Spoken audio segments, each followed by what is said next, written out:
Ladies and gentlemen, please welcome to the stage INSA President Suzanne Wilson Heckenberg.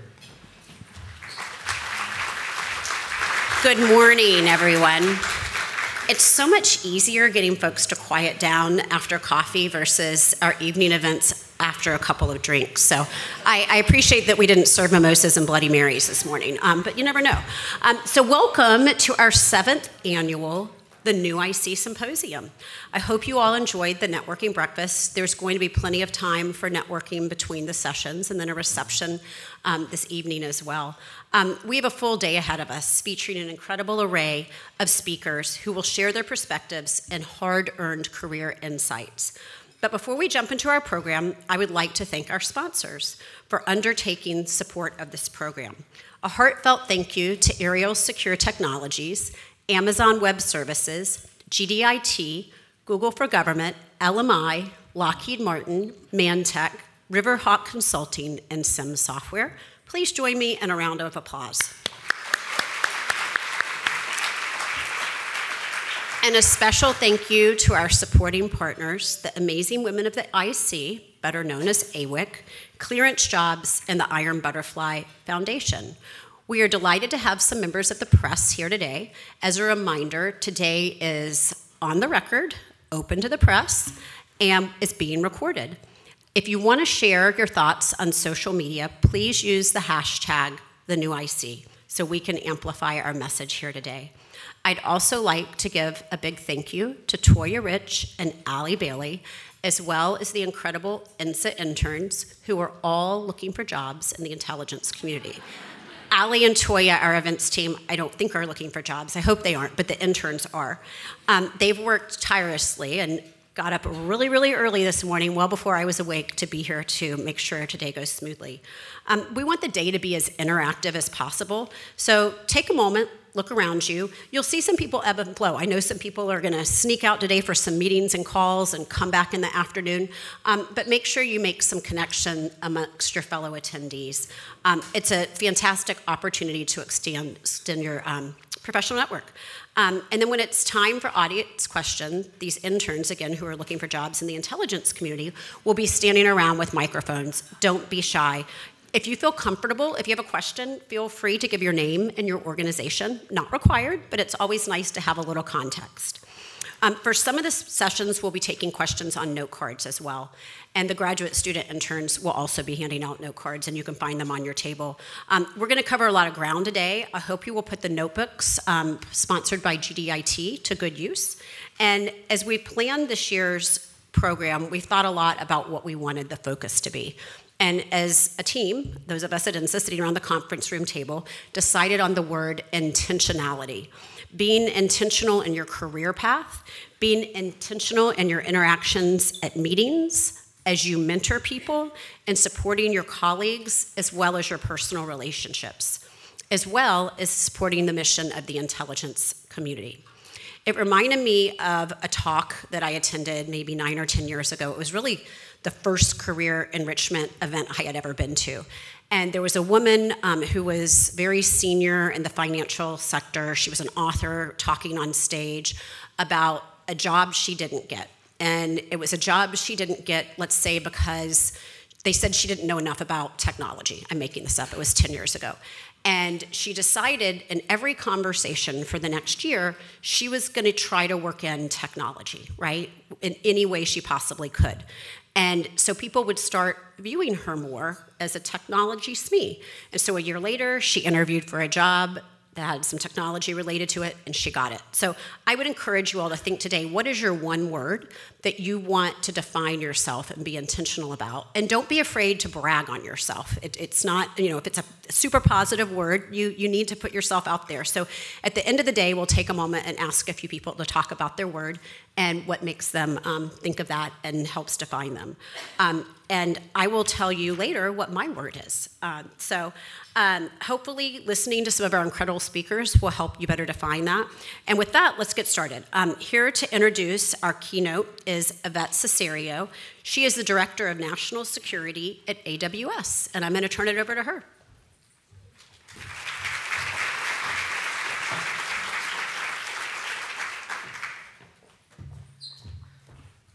Thank you, Suzanne. It's so great to be here with everyone. And I first just want to say I love the focus on intentionality, being intentional in our communications and our careers, and really advocating for ourselves as women, and as in the work that we're doing every day for this community. So thank you. I'm so pleased to be here representing AWS at this amazing event. Thank you, INSA, for bringing us together today to discuss issues affecting women in the national security space, a topic that is so near and dear to my heart, and I know to many of you here as well. At AWS, one of our leadership principles is strive to be the Earth's best employer. We are constantly striving to do better and be better, especially when it comes to equity and inclusion. But as a company and as a society, there's always more work to be done. In that vein, we recently launched our Women in Federal Community at AWS, which is an inclusive and supportive community of women leaders and practitioners in the federal technology industry. We had our first major event at our AWS DC Summit this past June, and it was highly successful, bringing together women in our federal community into this really amazing dedicated space to learn from one another and to network with each other. So I'm really looking forward to continuing that, to learning from all of you at today's event. It is now my honor to introduce our guest speaker, who herself is an inspiring woman in our community. As the CIA's Chief Information Officer and Director of the Information Technology Enterprise, Linnea Jones is responsible for all agency IT systems and personnel, as well as the Global Communications Network. She brings extensive leadership, technical expertise, knowledge, and global experience to this position. Most recently, Linnea served as both the National Security Agency's Deputy CIO and their Information Sharing and Safeguard Executive. Prior to serving as the NSA's Deputy CIO, the Director of National Intelligence designated Ms. Jones as the acting CIO of the intelligence community. And as the acting IC CIO, she led their modernization efforts to transform the IC Information Technology Enterprise, ISITE, and other areas of the IC information environment through foundational cloud capabilities, data sharing, and cybersecurity. With over 19 years of NSA experience in leadership and technical roles across mission areas, she managed the oversight for IT investments and acquisition programs across NSA as well. So please join me in welcoming Ms. Linnea Jones to the stage.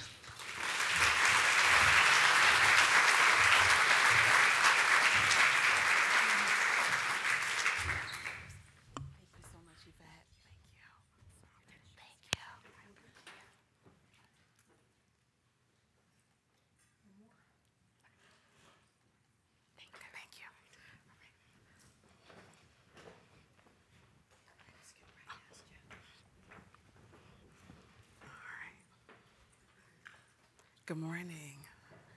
Good morning. All right. So good morning, good afternoon, good evening. I hope everyone is well. As you can tell, I'm super psyched to be here today, very excited. I always say good morning, good afternoon, good evening, because the national security space is a typically majority foreign intelligence mission, and we have men and women serving all around the world on behalf of the US federal government in every aspect, every sector. And so whenever it's morning here, it's night somewhere else. Whenever it's night there, it's morning here. And so we are a global enterprise. And so first and foremost, I want to please say a huge thank you to INSA. INSA is like your brother, your friend, just a good colleague. And I love everything you guys do for the national security space. Suzanne, over the years, just to watch, I can remember when I was coming up, and I always was like, INSA's all the cool kids, you know, it's like you make it to the top with INSA. And so you have such a warm welcome, as well as so many people in the intelligence community in the national security space on your boards and your events. And so to all of the people here who are looking for jobs, we've got jobs for you, right? I'll just say it's all about giving back. And the reality is we need you as much as you need us. And so please know that genuinely every agency, every element, every department here needs to hear your voice, needs your presence, needs your perspective, especially in a time that's so changing as it is, as well as we have 5 generations. Right? So right now, we have 5 generations of the workforce. We've all survived a global pandemic. We've all seen just a new world, if you would, post that. And so when I think about those things, I do think about, America's birthday. She had a big birthday, a few weeks ago. She turned 248. But the other piece I want to say is, throughout this day, I do want to give a quick little shout out, because you have some phenomenal and just magnificent people. And as I always say, I stand on the shoulders of giants. I would not be here had it not been for Jennifer Eubank, who's going to be here this afternoon. I personally interviewed with Jennifer in order to get the job I'm in now, right? And I always feel as though giving credit where credit is due. I hugged Karen when she came in. I worked with Karen at OD&I. Wonderful, brilliant woman, right? Kick ass, retired military, right? Don't let her smile fool you, right? She could probably beat you out in doing push-ups or something like that. But just great person. Harry Coker this afternoon had the honor and pleasure and privilege of serving alongside him both at NSA as well as OD&I. And I just want to give these little tidbits so that you know that we are all much more closer together than we are apart. A lot of times we work together over the years. Cece's here, Stephanie's here. She's not here, but Julianne Galena was actually the person who recruited me. So my heart, wherever I'm at, Julianne is always there because I've always got her back. And so please know I always will bring her up in, as well as Janice Glover-Jones is here, a dear friend. So, all right, I did the shout outs, I did the good morning, good afternoon, good evening, so let's get to it. So the things I want to talk about today, this is called the new IC. I was just sharing about 4th of July, America had a birthday, she turned 248. And sometimes when we think about that, we think about that's a long time. But compared to our adversaries, that's a blink in the eye, right? Some of the nations that are even our adversaries are thousands of years old. And so the reason why I want to say that is because one of the underlying themes that I'll always say is give yourself grace. Grace, because none of us have all of the answers. None of us know what the perfect answer is or how to do the perfect solution. And even if you go back to the founding of America 248 years ago, our founding fathers, when they wrote the preamble to the Constitution, all they said was about making a more perfect union. The fact that they put more and put a perfect symbolizes that they knew that this was not perfection, but it was better than they were then, right? And I think sometimes we have to step back and be present in the moment, because the amount of data and information that we are being provided on a day-to-day basis is unrealistic, right? If you think about 20 years ago, even 10 years ago, I can remember growing up, and you may have had newspapers, you had telephone books, and you maybe had like a morning and a night news. But now, news is every minute, every second, every day, just an insurmountable amount of information. I was chatting with Suzanne before at the beginning, and I mentioned on the weekends I unplug, right? I do step away from technology. I do love it, though. I mean, it's kind of my thing, right? I like tech. But I think it's important to step away from it, because too much information can feel overwhelming, can feel like you don't know what's going to happen next. And so everything should be metered and measured, as well as we have to give ourselves grace, right? America at 248, a world superpower, arguably I'd say the world's strongest, on multitude of aspects. Look at our defense. Look at our economy. Look in this room and the power that we possess, right? Be present in the moment, and I completely agree with the intentionality, but give yourself grace. America's still figuring things out, just like we're figuring things out, right? This thing called democracy isn't easy, it's hard. And so I just wanted to share that with you all because it was on my heart and mind, and I think it ties with the new IC, it ties with intentionality, and it ties with, when you leave here today, if there's nothing else that you remember, please give yourself grace, right? So the topic is a new IC. As I was looking over the remarks in the panels today, and it talks about breaking barriers and women in the IC and in the national security space, I stepped back because we as a species, human beings, if it weren't for women, we wouldn't be here, and we're more than 50% of the population. That's statistically because we have to be, in order for more people to be there. But I think it's ironic how, as human beings, we look at that as women and men aren't able to do the same things. And I think the idea is not that we are competing, but we are complementing each other, right? There's things that we will see from a perspective that a male counterpart may or may not see, and that's the beauty in that. And so I'd like to share some of my own personal stories as to how I learned to be intentional and step into who I am. The first thing I want to talk about is be you. Be authentic, be yourself, right? Believe it or not, Linnea Jones was not always rocking Pumas that are red, blue, and yellow wherever she went. Linnea was not afraid, I would say Linnea was afraid to go into the D&I's office or into the White House with sneakers on. And please know, I have the utmost respect. I love America. I think she's kick-ass and doing amazing things. But I had to find myself along this journey.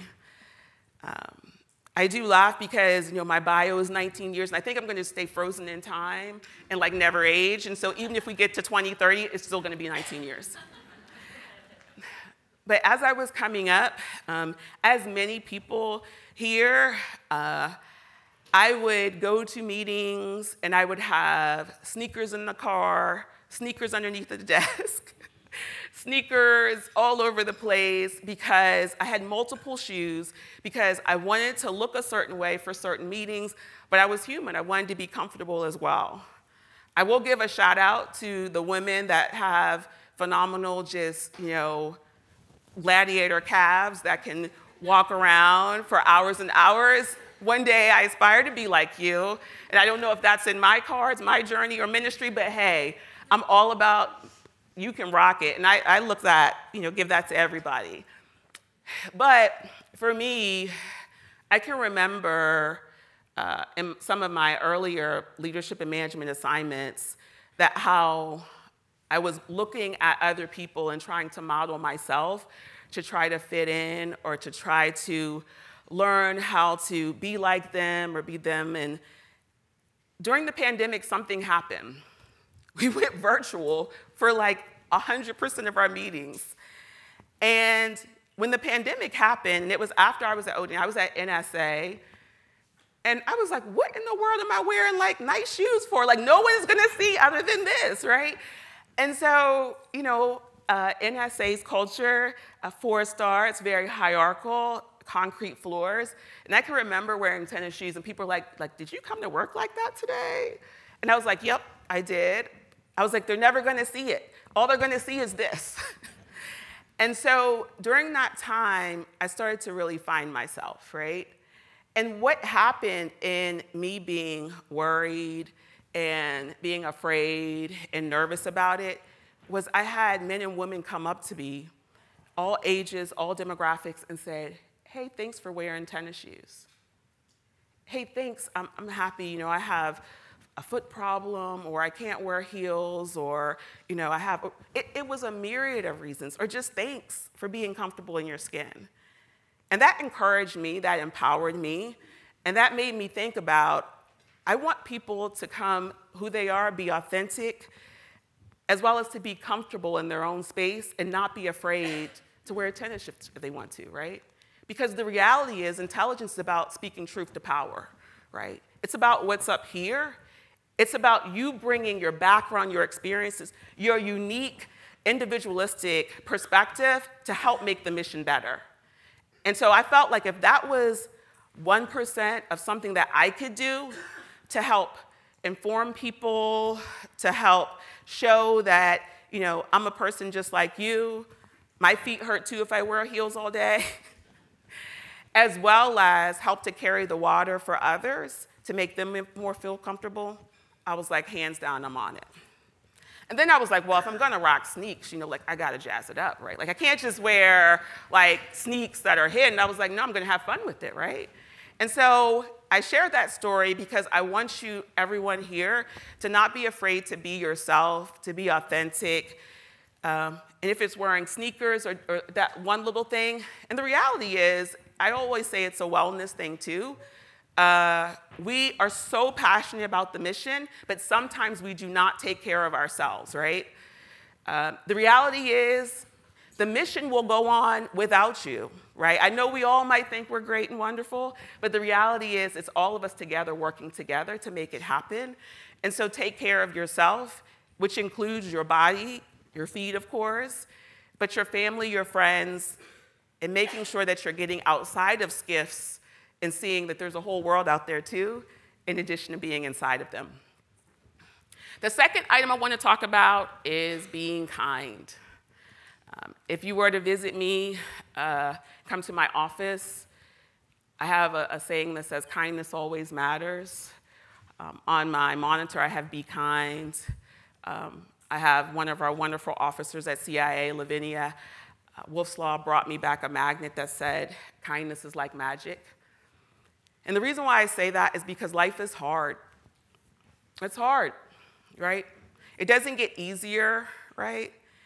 As we go on, you know, there's a myriad of things that happen in your life or happen in your family and friends, and you never know what the next person is going through.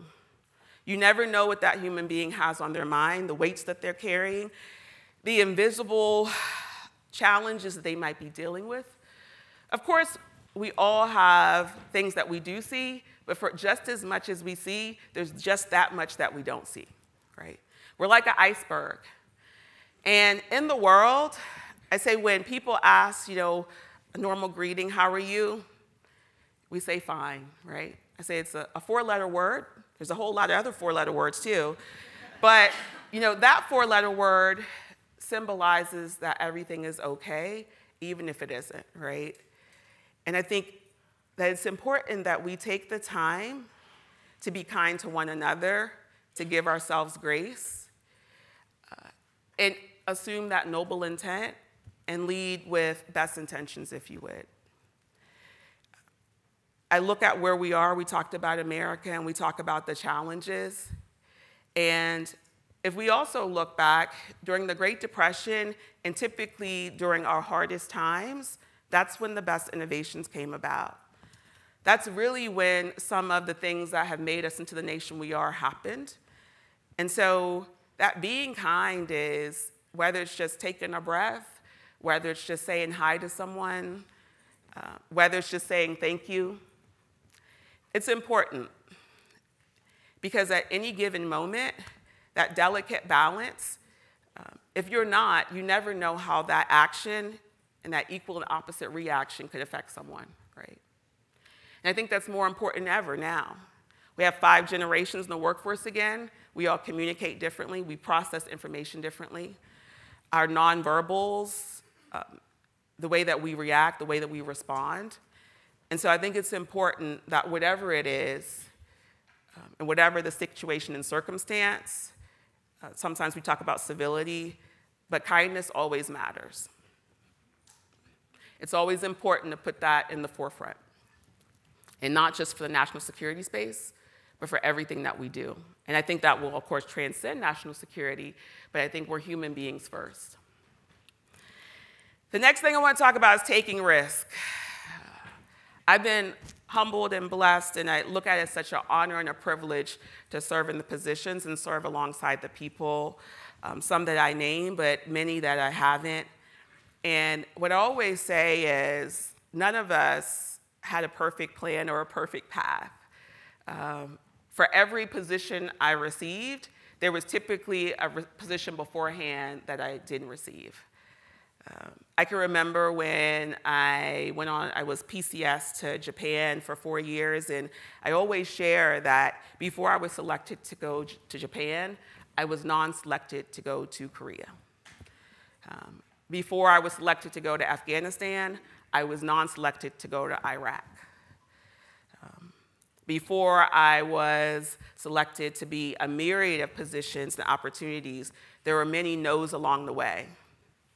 But we don't talk about the no's, we only talk about the yeses, right? But please know that for every yes, there was at least one or more no's along that path. And so just because you get a no, to me a no is just one last place or person or position that you need to ask about, and you can cross it off your list and move on to the next, right? Use it as inspiration, use it as motivation, use it as channel that to the next opportunity. I do think life is all about taking risks, and the fact that we should be uncomfortable and a little nervous about the positions that we take. We should challenge ourselves, right? If you're doing something and you're not challenged and it's just complacent and you're comfortable, you're doing it wrong. And I say that kindly. I say it kindly in a nice way. But the reality is, in order for us to grow and be better in our spaces, we have to take risks. We have to step outside the box. We have to try new things, do new things. I grew up in the tech space, but one of my hardest jobs and most rewarding was at NSA. I was a senior executive over a program called Greenway, which is a large multi-billion-dollar managed service contract. And I can remember when I was asked to do that by the leadership at NSA, I was like, so I'm not a lawyer. I don't know if you knew, but just so you know, nor am I a CO or DIOEA certified and those type of things. And I was like, I don't play to be one, I don't try to be one, but I'm willing to learn, I'm willing to grow. But the reality they said, Linnea, that's not why we want you to be involved with this. We want you to be involved with this because you love technology and you have a tech background to complement the lawyers, the contracts, the COs. And so from that experience, working with GSA, working with OD&I, I learned information a lot about large, broad-scale IT that hands down, I say that had I not had those experiences, I may not be where I am today, right? So if I would not have taken that risk and that opportunity, you never know how that can positively impact you to get to another place in life. Because at the end of the day, it's those experiences, that foundation work that you build off of and you draw from in order to accomplish the objectives that you're working on in the here and now, right? My great nieces and nephews, they used to like, she's kind of old now, but Dora the Explorer, and I always say, backpack, backpack, backpack, backpack. You got to pack your backpack, and don't be afraid to try different things, right? The reality is probably the previous role will still be there, so even if it doesn't work out, at least you can say you didn't try. I mean, you tried, and that you didn't miss out or kind of stay in that shoulda, coulda, wouldas, or what if, what could have happened, where would I be at now? Take risk. The next one is embrace failure. Man, oh man, you talk about the best lessons in life or when you fail, right? Maya Angelou had a quote about people may not remember what you did or what you said, but they'll remember how you made them feel. Failure is one of those things for me. When you fail, you learn your best lessons, right? I look at how to be a better leader from me being a leader in other spaces. I can remember when I first started deploying, and when you're out forward, you wear many hats, meaning I joke with my sister that she's the butcher, the baker, and the candlestick maker, but that was a joke, guys. She's not any of those things. She does not make any candlesticks or cut any cows or meat, and I'm a pro-animal person too, just so we say that. But when you're out forward, you have to serve in many roles because you don't have the luxury or the benefit of having thousands of people there, right? And so I can remember one of my strongest leadership lessons was about 15 years ago. We had an issue, and one of our teammates, it was a horrific outage as life happens in the tech space. And I can remember getting so upset about it, and I lost my cool. I know, right? Like, I work really hard on this, but this is why I work really hard on this, guys. Just so you guys know, this is like my CIA team right here, and so I'm like, woohoo, go ahead. And so I can remember losing my cool, and I can remember how people didn't remember the good, kind, nice Linnea. They remembered the Linnea that lost her cool. They remembered the Linnea that yelled. They remembered the Linnea that got upset. And it didn't matter of the previous, that was their last impression of me. And I can remember the way that the officer, the civilian, that I was upset with and that I was fussing at, how he responded and how I made him feel. And I said I never wanted to do that again. I made him feel powerless. You know, I made him feel as though I was a bully and I was a big person and he wasn't. And from those experiences, that's why I don't lead like that. That's why when tensions get high, I say we need to cool down, right? Because when people are upset, sometimes you lose focus and things happen and you don't even know how you got there. But there's a process to lead up to everything you do. And so that failure for me was, Linnea, you failed at that, admitting that that wasn't the best way to handle it, taking accountability and apologizing and saying, hey, I messed up, I shouldn't have did that. And if I was woman enough to scold and embarrass someone in public, I need to be woman enough to stand up and apologize in public and say I was wrong for that and take accountability for that behavior. And so most of the interactions that you see today are, for me, a culmination of learning how and what and navigating that space called life, because it's hard, and none of us have a perfect way to do it. I grew up humble beginnings. I myself worked many jobs. There's Iron Butterfly is here, and so I did a podcast a few years ago. Shout out to the Iron Butterfly team. And I'm not ashamed of what I did to get here, right? I think it's important, and I think that's at the fabric of America. I've worked at Walmart. I don't now, guys, I promise you, I work at CIA. But I went to school on scholarships, and I worked at Avis Rent-A-Car, a rental sales agent. I was always working because I needed spending money, right? And I can remember I worked at the Walmart in Fruitland. I'm an alumni from the University of Maryland, Eastern Shore. And that's a very rural area. And so they sold everything at that location from, it was like a super Walmart. So you had these big, gigantic, like 10 to 15K John Deere tractors, because it's a very big farm community. And then you had weapons, you had ammunitions, you had WIC. I was like, oh my gosh, like you can buy anything here, right? And so I can remember, the experiences of being there. And I was a math major, STEM, math and comp sci. And my calculus teacher, Dr. Robert Johnson, who's head of the math and comp sci department down at UMES now, which I haven't talked to in decades. So if someone says, Linnea talked about, he's like, who, what, where? So just so you know, just in context. But he used to come into the Walmart and he would say, Miss Jones, if you work this hard, he was from Louisiana, if you work this hard, and a big football player guy, if you work this hard on this calculus as you do at that cash register, maybe you could get some A's instead of B's. And I would say, Dr. Johnson, but those B's aren't bad though. Those B's are good. But those experiences, I worked at Hex, call center services, you name it. And the reason why I share that is because there's very little situations that I'm in that I feel uncomfortable. I'll talk to anyone, right? When you're a cashier or working at Hex or doing a myriad of these jobs, you meet people. You learn how to socialize.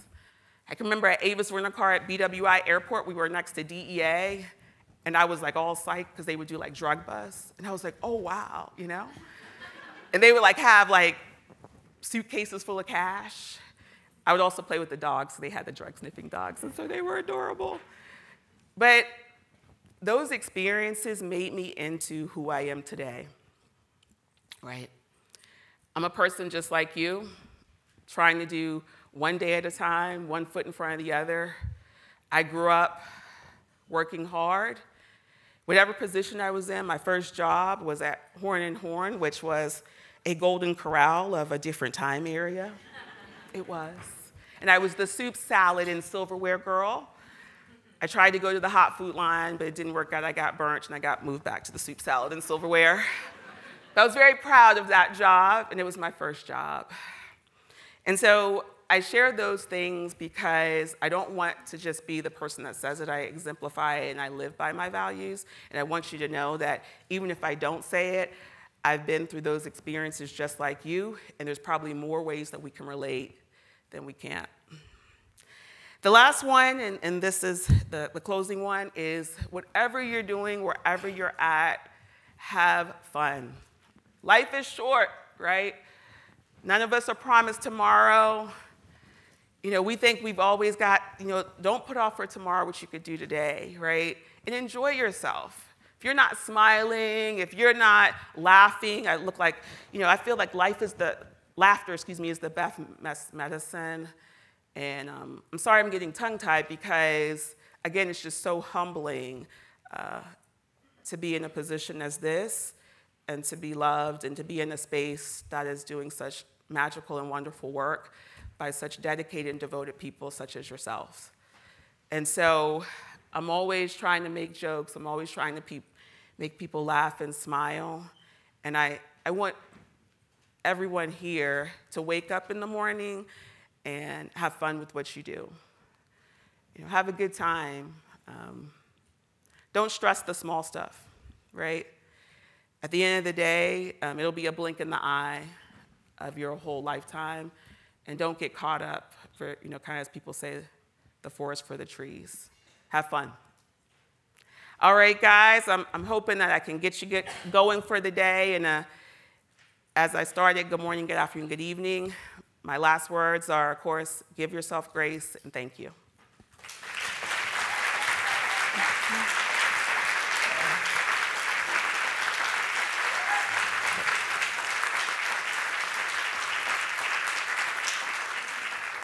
So we do have a little bit of time for a question and answer, and so I am willing and open to take a few questions if you guys have anything that's on your mind. And it's also okay if you don't, too, but, you know, sometimes, please, yes. My favorite song. I have a lot of favorite songs. There's not just one. I think songs put you in a good mood, right? I'll be honest, I grew up in Maryland, love seafood, crabs, and in the Maryland area, if anyone's from the DC metropolitan area, Baltimore does like house music, and so I'm a big house music fan, old school house music, as well as DC does go-go, right? And I know you guys are like, oh, what? Like she's talking about, but again, I'm just being transparent, and so I will listen to house music to get me pumped up. Like this morning, I was in the shower, I was like, okay. I was like dancing and whatnot, and I listen to house and club music, and as well as go-go. But I'm a huge fan of all types of music. I love African beats. I love just all types. So I am a big hip-hop fan, old school hip-hop. But yeah, it's not just one song. I could share out my playlist, and it's super eclectic, but purposely done. I have songs that I don't even know what they're saying, but it's not anything bad, though. I just know that I don't know what they're saying, but I listen to all types of music. I think music evokes a feeling. It also allows me to kind of focus on other things, but it's very varied, but I'd be more than happy to share my playlist. But it is all over the moon, from classical to, I played violin as a child, so I have some classical stuff in there. I have some Middle Eastern music. I did a lot of deployment, so I spent a lot of time in the Middle East. And so I like a lot of different music. Mm-hmm. Please. So, Lindy with Clearance Jobs, you talked about the tennis shoes being like your own personal COVID culture shift. Are there any other like broader cultural shifts you saw in the IC post-COVID? Yeah. You could talk to. Absolutely. The willingness and wanting to connect physically. I think during COVID, we did not socialize as much, and I think it also increased loneliness, right? I am from a big family, but I do live alone, and so I'm very intentional about making times with my friends and families and going out, whether it be just stopping by the house, going by for brunch. That was one thing I picked up very heavily. For a period of time, we didn't touch each other. Like, no one gave each other hugs, or no one gave each other a pat on the back. We also didn't see each other. And I can remember, and this is even me personally, when I started meeting people, I was like, oh my gosh, you're so much taller than I realized, you know? Because when you're on the screen, you can't see someone's height. And so that's one thing. I'm very big on getting out, seeing people, and meeting them face to face. Connection matters. We can always be digitally connected. I use devices just as everyone else with Zoom and FaceTime, but it's nothing like seeing a person face to face and feeling that energy, and I think that's important. So that was another thing that came from it. The other thing is balance. One of the ways that we fought in order to beat the pandemic and COVID was exercise and wellness and taking care of ourselves. I started looking at like taking a walk as like, this just isn't just to go see the trees, but I need this to like mentally get away and get outside.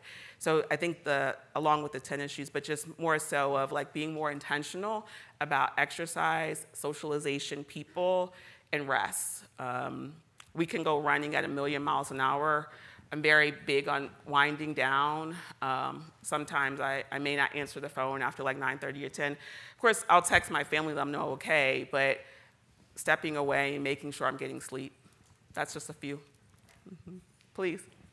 I'm sorry, yeah. So my name is Gina, I'm with DEA, and the dogs aren't ours, so we kind of get them from the local community. Shout out to DEA, wow, yeah. So you being intentionality, what would your advice be to somebody who isn't a subject matter expert, but has done a lot of different things in their career to be, like their focus? Yep. Like with that question in mind, like what would be the one word to say? Yeah. What would your advice be to somebody who's so diversified in their background? Absolutely.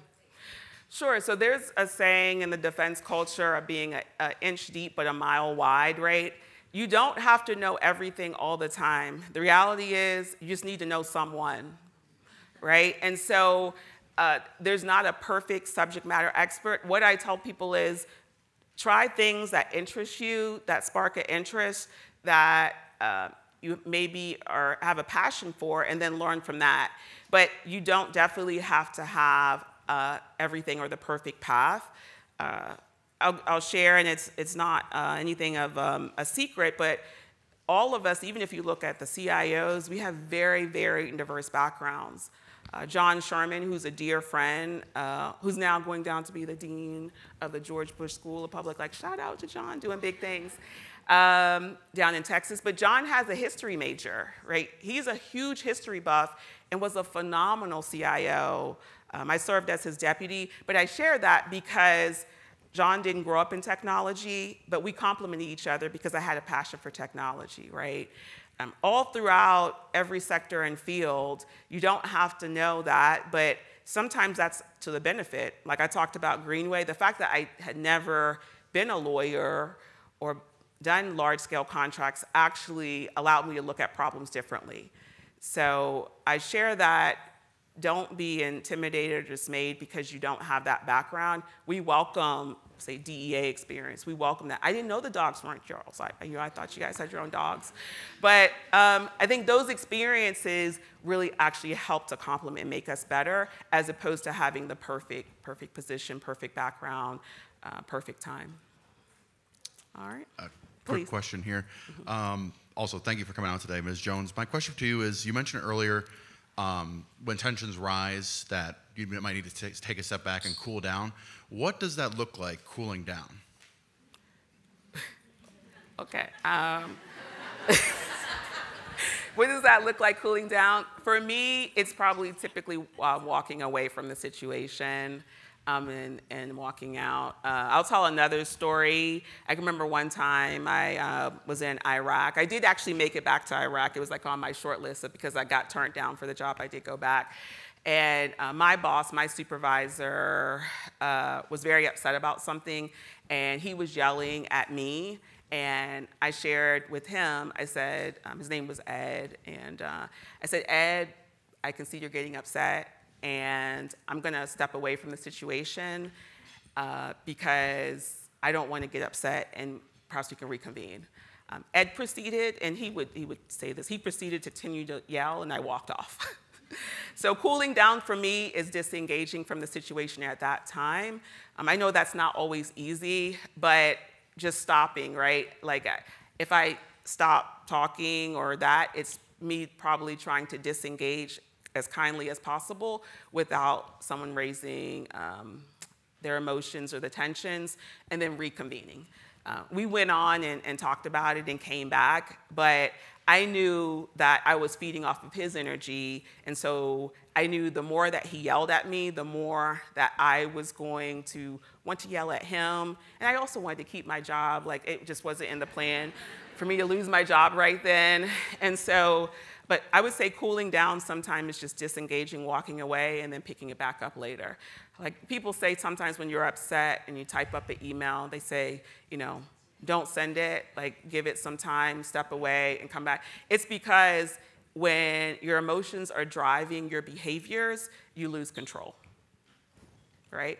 And so, because we're human, like I said, we're not robots, but when you're emotionally tied to something, it starts to get real bad real fast, and that's where I will step back. So cooling off for me is just typically disengaging. And I would say even as a leader or manager, if I'm in an area or a room and I see that people's body language, their verbals or nonverbals are escalating, I will say, let's take a minute.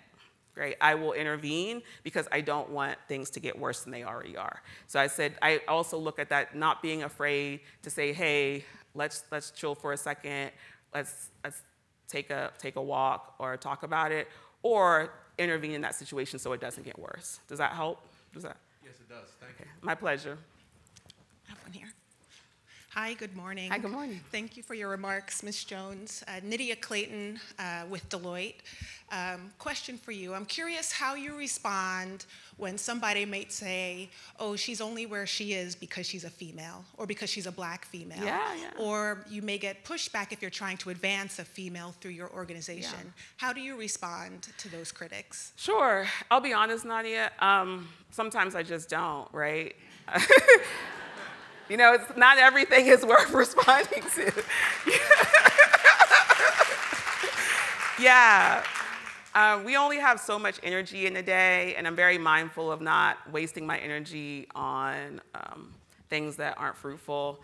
You know, there's a saying, and not to be religious, but, you know, don't share your pearls with swine. My thing is, look, I'm a black woman. I'm proud to be a black woman, African American. That's a given, but I have been very intentional of all the positions, the roles, responsibilities. I've always said, base it off of my credentials, based off my experiences. I've worked very hard to get to where I am from an educational and experience, a background. And so when someone says that, I feel sorry for them because they just don't know me, right? And so, you can't please everyone, you know, that's the nature of life, but nor should you try to. And so if someone says, you know, I'm just getting here because I'm a black woman, I'm saying, well, you know, it's a shame that you don't know who you're talking to. Yeah. Hello, Ms. Jones. Yes, ma'am. I have a question. You spoke a little bit about the beauty when you have deep subject matter expertise as well as that more generalist working together because you're coming at it from different perspectives, and I agree. I've also seen where there's a lot of conflict between the deep subject matter expertise and the more generalist person, the inch deep, mile wide. Do you have any advice for how to kind of guide teams through that conflict to where we can get to that beautiful part? Absolutely. So I do think that there is always, when you have teams, to have diversity of perspectives and experience, and I call it sometimes healthy tension. There should be a healthy amount of friction in order to evoke change and challenge the status quo. I feel as though when you have people that have that, the idea is to get to a blended approach. Not everyone's going to be happy, but I'd rather take from both perspectives to have a more fulsome, at least, view, courses of action or perspective, than to only have one piece of it, right?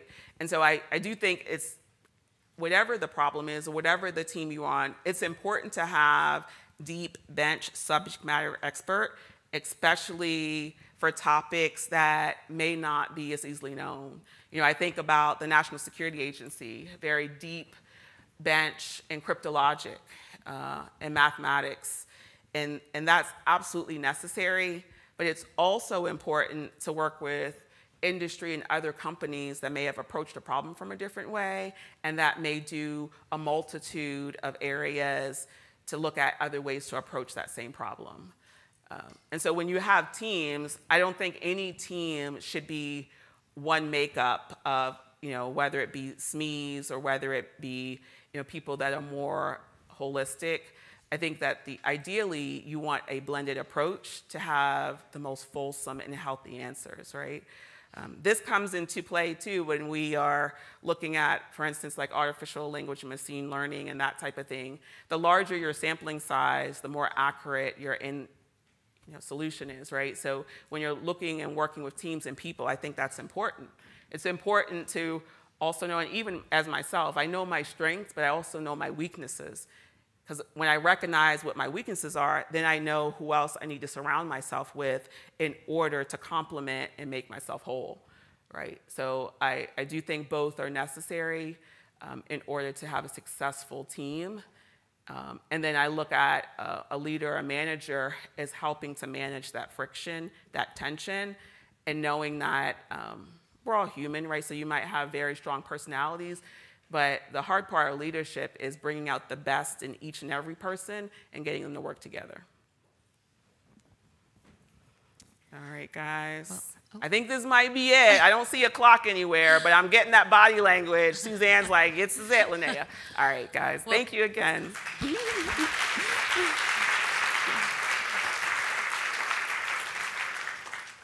Thank you. Oh, my pleasure.